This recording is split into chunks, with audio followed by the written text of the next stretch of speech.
ఆపలేరు. Nobody can stop this flow. Hallelujah, హల్లెలూయా.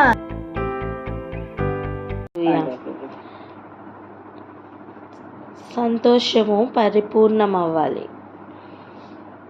పలుకుదాం ఈ మాట. సంతోషము పరిపూర్ణమవ్వాలి. హల్లెలూయా.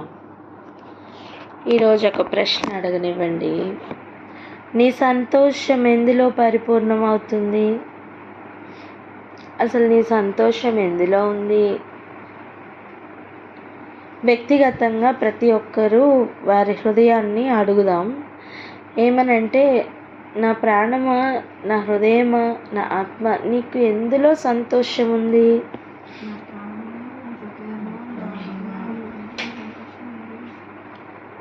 రెండవది,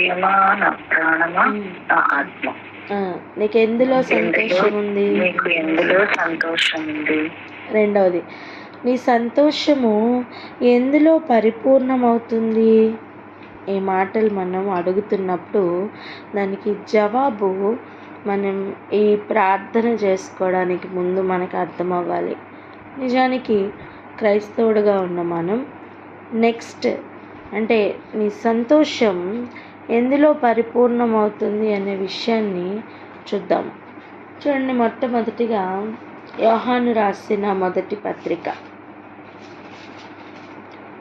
యోహాను రాసిన మొదటి పత్రిక మొదటి అధ్యాయం 3-4 వచనాలు ఒకసారి చదవండి. 3-4 వచనాలు.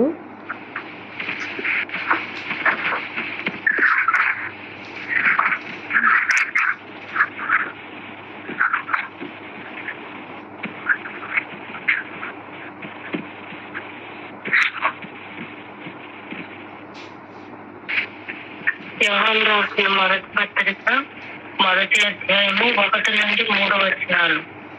జీవవాక్యమును కూర్చున్నది ఆది నుండి ఏనుండదో మేమేది వింటిమో, కన్నులారా ఏది చూచితిమో, ఏది వేదానికి కనుగొంటిమో, మా చేతులు దేనిని తాకి చూచను అది మీకు తెలియజేస్తున్నాము. ఆ జీవము ప్రత్యక్షమాయను, తండ్రి యొద్ద ఉండి మాకు ప్రత్యక్షమైన ఆ నిత్య జీవమును మేము చూచి ఆ జీవమును గురించి సాక్ష్యం ఇచ్చుచు దానిని మీకు తెలియపరచుచున్నాము. మాతో కూడా మీకును సహవాసము కలిగినట్లు మేము చూసిన దానిని వినిన దానిని మీకును తెలియజేయుచున్నాము. మన సహవాసమైతే తండ్రితో కూడాను ఆయన కుమారుడైన యేసుక్రీస్తుతో కూడాను ఉన్నది. మన సంతోషము పరిపూర్ణమవుటకై మేము ఈ సంగతులను రాయిచున్నాము. హల్లెలూయా. చూడండి, దీంట్లో మన సంతోషం అని చెప్తున్న ఏరియాలో నిజానికి మీ సంతోషం అని ఉంది. అయితే చూడండి, మాతో కూడా మీకును సహవాసం కలుగునట్లు మేము చూచిన దానిని వినిన దాన్ని మీకును తెలియచేయుచున్నాం. అక్కడ ఆయన చెప్తున్న మాటను కొంచెం జాగ్రత్తగా చూద్దాం. మన సహవాసం అయితే తండ్రితో కూడా ఇంకా ఆయన కుమారుడైన యేసుక్రీస్తుతో కూడా ఉన్నది. మీ సంతోషం పరిపూర్ణం అవ్వాలని ఈ సంగతులు మీకు రాస్తున్నాను అంటున్నారు. అంటే ఈ లేఖ వ్రాయడం ద్వారా చూచిన వాటిని, వినిన వాటిని, అన్నీ నిదానించి కనుగొన్న వాటన్నిటినీ కూడా రాయడం ద్వారా ఏం జరుగుతుందట? అక్కడ సహవాసంలో ఉన్న వారి యొక్క సంతోషం పరిపూర్ణమవుతుంది.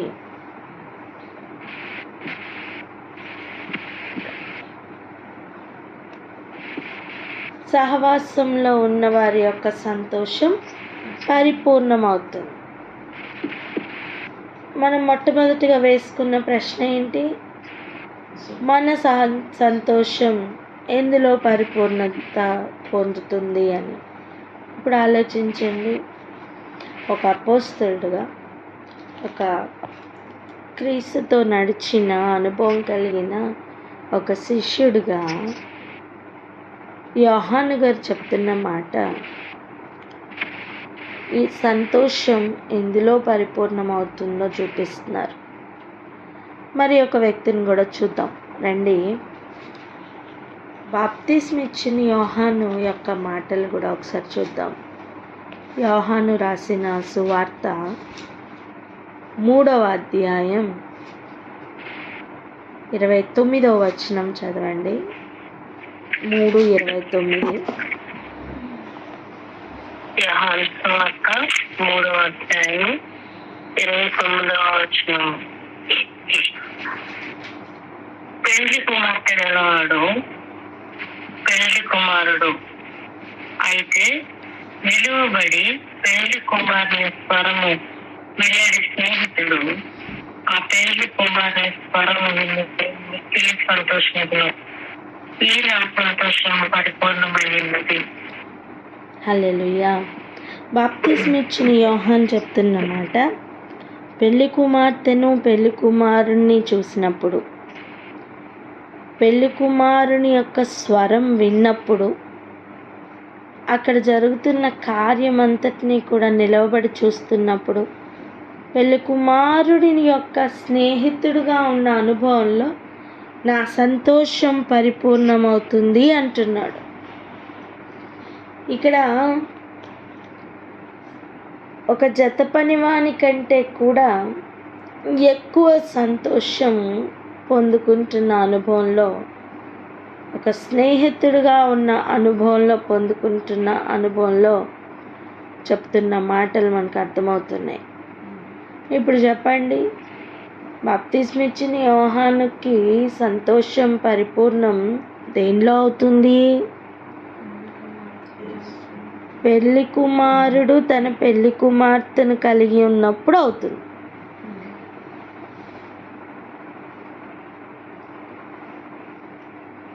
ఇప్పుడు మనం మొట్టమొదటిగా అడిగిన ప్రశ్న, మన సంతోషం దేంట్లో పరిపూర్ణమవుతుంది? ఈరోజు చూడండి, పౌలు గారు ఒక మాట రాస్తూ ఉన్నారు. మనం ఆ ఏరియాకే వెళ్ళబోతున్నాం. ఒక అధ్యక్షుడిగా, ఒక పరిచారకుడుగా, ఒక పరిశుద్ధులకు, సకల పరిశుద్ధులకు లేఖ రాస్తూ ఫిలిప్పీలకి రాసిన పత్రికలో 2వ అధ్యాయంలో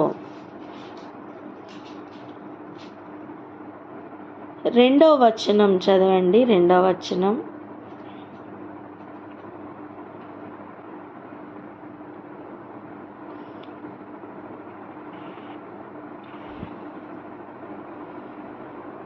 ఫిలిప్పీ రాసిన పత్రిక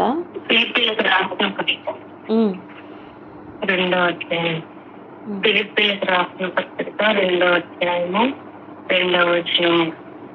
మీరు ఏక మనస్కులుగా ఏక ప్రేమ కలిగి ఏక భావము గలవారుగా ఉండి ఒక్కదాని నుండి మనస్సు నా సంతోషమును సంపూర్ణం చేయుడి. హల్లెలూయా. ఇప్పుడు గమనించండి, ఫిలిప్పీ పత్రిక ఎవరి కోసం అని చదువుకున్నాం? సకల పరిశుద్ధులకు, అధ్యక్షులకు, పరిచారకులకు రాస్తున్న లేఖ. ఇప్పుడు దానిలో రాస్తున్నది పౌలే అయినా వ్రాయిస్తున్నది పరిశుద్ధాత్ముడు. ఇప్పుడు ఆ పరిశుద్ధాత్ముడు ఏమని రాయిస్తున్నారో గమనిద్దాం. నా సంతోషమును పరిపూర్ణము చేయుడి అని రాస్తున్నాడు.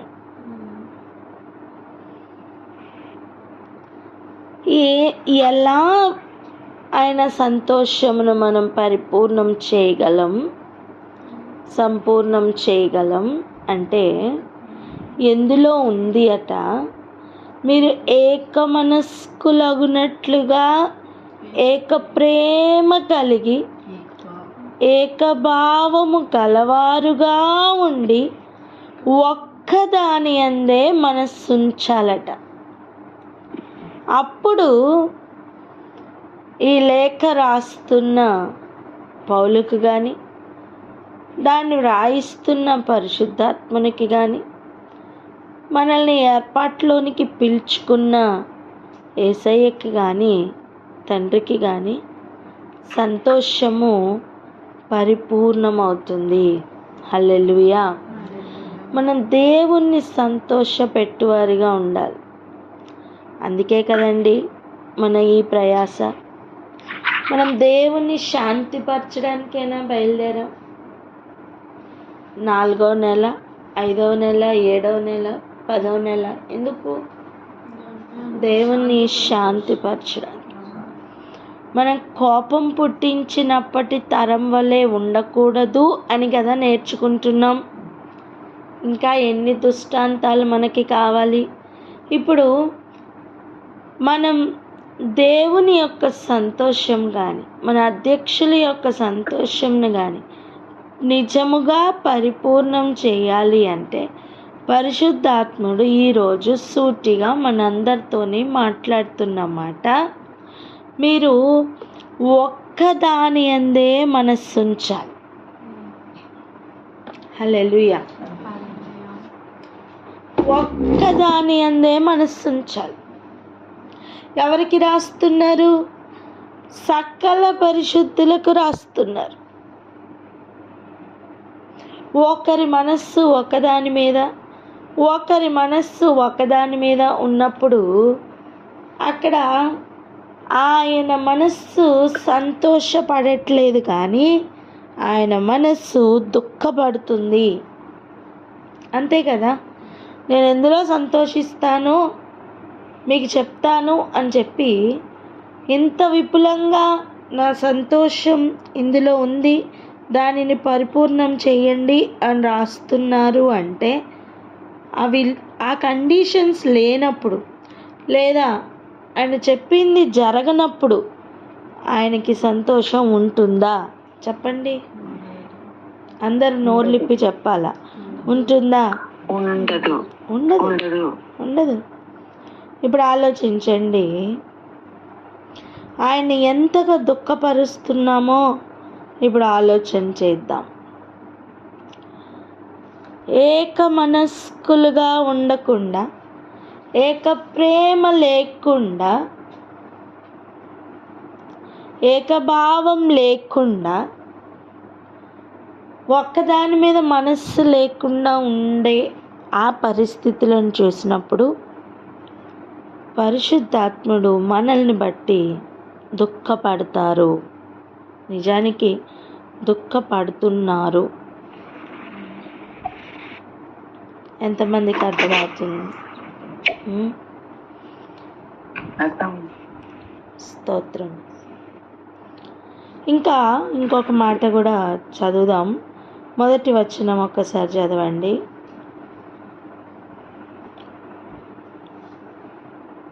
ఫిలిప్పీయులకు రాసిన పత్రిక 1వ అధ్యాయం. 2వ అధ్యాయం అక్క. 2వ అధ్యాయం మొదటి వచనం. 2వ అధ్యాయము 1వ వచనం. కావున క్రీస్తునందు ఏ హెచ్చరిక అయినను, ప్రేమ వలన ఆదరణ అయినను, ఆత్మయందు ఏ సహవాసమైనను, ఏ దయా రసమైనను, వాత్సల్యమైనను ఉన్న ఎడల. అది అంటే ఏంటి? ఒక హెచ్చరిక ఉన్నదా? ఇదిగో ఏక మనస్కులుగా ఉండండి, ఏక ప్రేమకు ఉండండి అని చెప్తున్నారు. లేదా ప్రేమ వలన ఆదరణ మాటలు చెప్పాలా? అప్పుడు కూడా ఏమని చెప్తున్నారు? ఏక మనస్కులుగా ఉండండి, ఏక ప్రేమతో కదలండి, ఒక్కదాని అందే మనసుంచండి అని చెప్తున్నారు. ఆత్మయందు ఏ సహవాసము గురించైనా మాట్లాడాలా? మళ్ళీ చెప్తున్నారు, ఏక మనస్కులుగా ఉండండి, ఏక ప్రేమ కలిగి మీకు అర్థమవుతుందా? దాని లోపల భావం ఈరోజు మనం అర్థం చేసుకోవాలి. ఒక హెచ్చరిక మాటతో వస్తే కూడా ఇవే మాటలు, ఏమని? ఏక మనసుతో ఉండండి అని. అప్పుడు ఏక మనస్సుతో లేని హృదయాలను ఈ మాటలు హెచ్చరికగా తాకాలి. హల్లెలూయా.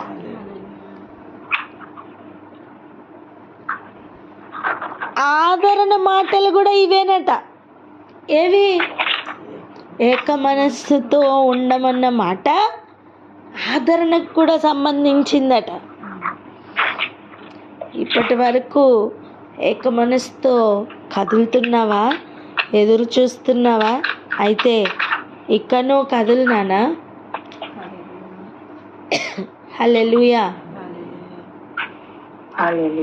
మన ప్రయాస వ్యర్థం కాదు. చెప్పండి పక్కవారితో, మన ప్రయాస వ్యర్థం కాదు అని. ప్రయాస వ్యర్థం కాదు. హల్లెలూయా.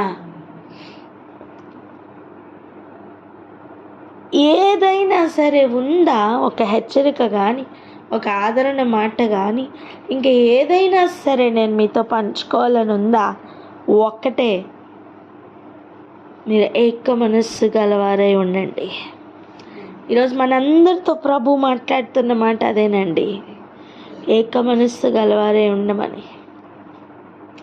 ఇక వద్దాం, పునరుత్థానపు దినం కనుక మనం సంఘములన్నిటి గురించి ప్రార్థించు వారమై ఉన్నాం గనక ఇదిగో ఒక భారంతో ప్రార్థన చేద్దాం. ప్రభు యొక్క సంతోషం పరిపూర్ణం అవ్వాలి అనుందా? ఆ సంతోషం ఎందులో పరిపూర్ణమవుతుందో ఈరోజు మనకి తేటగా అర్థమవుతుంది. యోహాను గారు రాస్తున్న ఒక మాట, క్రీస్తుతో కూడా ఉన్న సహవాసంలో పరిపూర్ణత ఎలా పొందుతున్నాం? కన్న వాటిని విన్న వాటిని షేర్ చేస్తున్నప్పుడు వచ్చిన సంతోషం. అవును, అది కూడా ఒక సంతోషమే. పెళ్లి కుమారుడు పెళ్లి కుమార్తెను కలిగి ఉన్నప్పుడు పొందుతున్న ఒక సంతోషం ఉంది, ఒక స్నేహితుడిగా. అవును, అది కూడా ఒక సంతోషమే, కాదనట్లేదు. కానీ డైరెక్ట్గా ఒక అధ్యక్షుడికి కానీ, ఒక పరిశుద్ధుడికి కానీ, ఒక పరిచారకుడికి కానీ రాయాలి అంటే మాత్రం హెచ్చరించాలన్నా, ఆదరించాలన్నా, మరి ఇక ఏ ఫీలింగ్తో చెప్పాలన్నా, ఏ సిచ్యువేషన్లో చెప్పాలన్నా ఒకటే మాట, ఏంటి? ఏక మనస్సు కలవారై ఉండండి, ఏక ప్రేమ కలవారై ఉండండి అని చెబుతూ, ఈ నా సంతోషం పరిపూర్ణం చేయుడి. సంఘములతో నేనేం చేయాలి ప్రభువా అంటే, ప్రభు చెప్పే మొట్టమొదటి మాట ఏమై ఉంటుందో తెలుసా? ఏక మనస్సు కలిగి ఉండండి. మీరు ఏం చేసినా దీనిని మించి అది ప్రభువును సంతోషపెట్టినదైతే అవ్వదండి.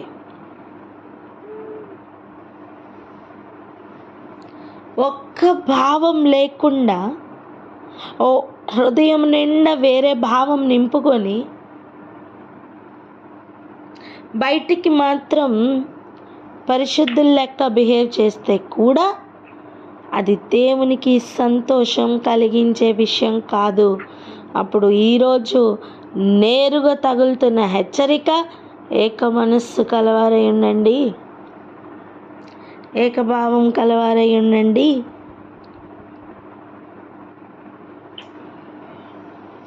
ఈరోజు ప్రార్థన చేద్దామా? ఎన్ని డినామినేషన్స్ మన కంటి ఎదురుగుండా కనిపిస్తున్నాయి. మనకి తెలిసినవి కొన్ని, తెలియనివి చాలా ఎక్కువ.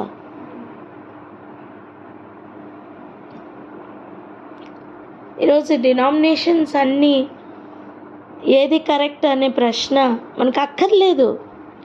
ఎందుకో చెప్పనా? సకల పరిశుద్ధులకు రాస్తున్న ఈ లేఖ, పరిశుద్ధ గ్రంథం చేత పట్టుకున్న ప్రతి ఒక్క బిడ్డ బైబిల్ ఓపెన్ చేస్తే ఫిలిప్పీ పత్రికలో 2వ అధ్యాయంలో 2వ వచనం ఇదే ఉంది.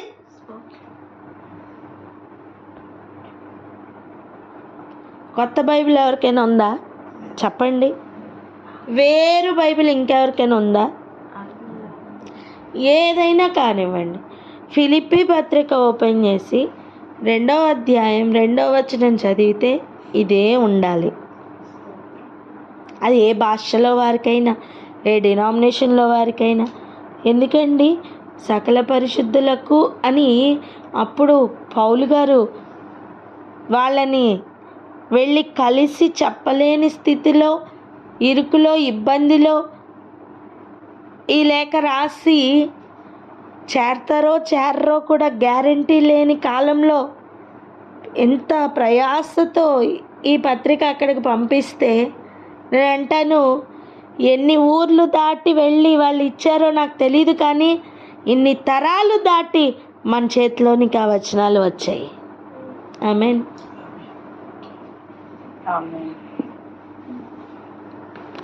అప్పుడు ఇప్పుడు పరిశుద్ధాత్ముడు అడుగుతున్నది ఒక్కటే, ఏకభావం కలిగి ఉంటారా? అప్పుడు ఇప్పుడు పరిశుద్ధాత్ముడు కోరుకుంటున్నది ఒక్కటే, నా సంతోషం పరిపూర్ణం చేస్తారా? దేవుణ్ణి సంతోషపెట్టాలి అని కదులుతున్న వారమైతే ఏక మనస్సు కలవారమై ఉండాలి. అందరి భావం ఒక్కటే అయి ఉండాలి. అందరి ప్రయాస ఒక్కదాని కొరకే ఉండాలి. ఇదిగో దీనికి కనెక్టెడ్గా ఇంకొక మాట కూడా చదవండి. 3-4 వచనాలు కూడా చదవండి అక్క.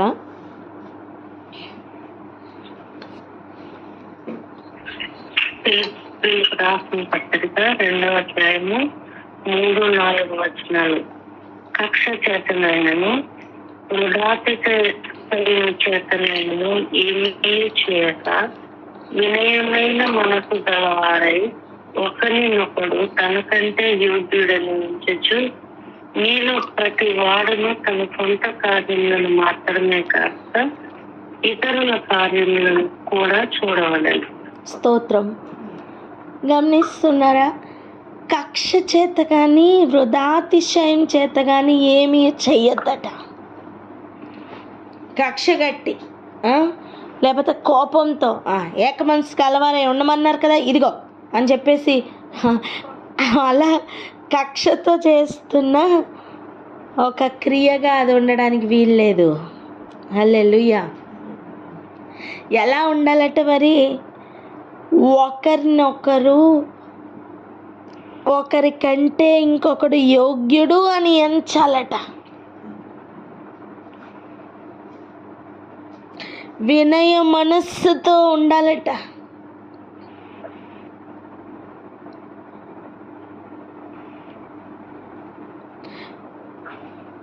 అసలు ఇంత ప్రయాసపడి అదంతా వృధా అయిపోతే వ్యర్థమే కదా అండి.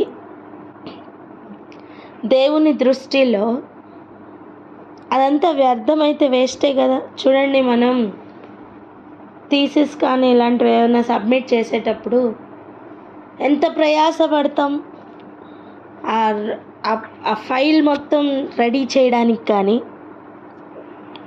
ఆ బుక్ తయారు చేయడానికి కానీ ప్రతి ఒక్కరు ప్రయాసపడతాం. కానీ సబ్మిట్ చేసిన తర్వాత అది సైన్ అవ్వలేదనుకోండి, ఓకే అవ్వలేదనుకోండి, ప్రయాస అంతా వ్యర్థమే కదా. ఒక పాస్పోర్ట్ అప్లై చేసేటప్పుడు చూడండి, అందరూ ఒకే రీతిగా కదా ప్రయాసపడేది, అందరూ అవే డాక్యుమెంట్స్ గురించి కదా తిరిగేది. కానీ ఆ ఫైనల్ స్టేజ్లో అప్రూవ్ అవ్వలేదనుకోండి, ఆ ప్రయాస అంతా వ్యర్థమే కదా. మరి క్రీస్తు ఎదురుగుండా వెనకకి వెళ్ళలేని ఒక పీరియడ్ కదా మన టైం, మనం గడుపుతున్న మన పీరియడ్, మన టైము. మరి ఇంత ప్రయాసపడి ఆయన దగ్గర నించున్నప్పుడు మన జీవితం పాస్ అవ్వలేదనుకోండి, ఏం ప్రయోజనం ఆ బ్రతుకుకి? పక్కవారిని అడగండి, ఏం ప్రయోజనం?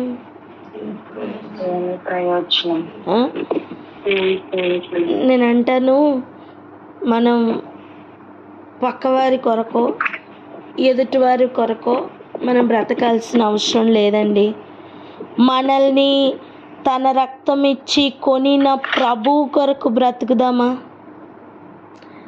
ఆయనకి ఇష్టమైనట్టుగా బ్రతకాలి అంటే ఒకటే దారి, ఆయనకి ఏది కావాలో అది చెయ్యాలి. ఒక మాట చెప్పిన, ఆయన చిత్తం చేయాలి, ఆయన ఇష్టం చేయాలి. అయ్యా మీకు ఏది ఇష్టము అని అడిగితే ఆయన చెప్తారు, మీరు ఏకమనస్సుతో ఉండండి అని, ఏకభావంతో కదలండి అని చెప్తారు. ఇంకా ఆయన ఈ మాటని చెప్తారు ఏమనంటే, మీలో ప్రతివాడు తన సొంత కార్యములను మాత్రమే చూసుకోకండి, ఇతరుల కార్యం కూడా చూడండి అని.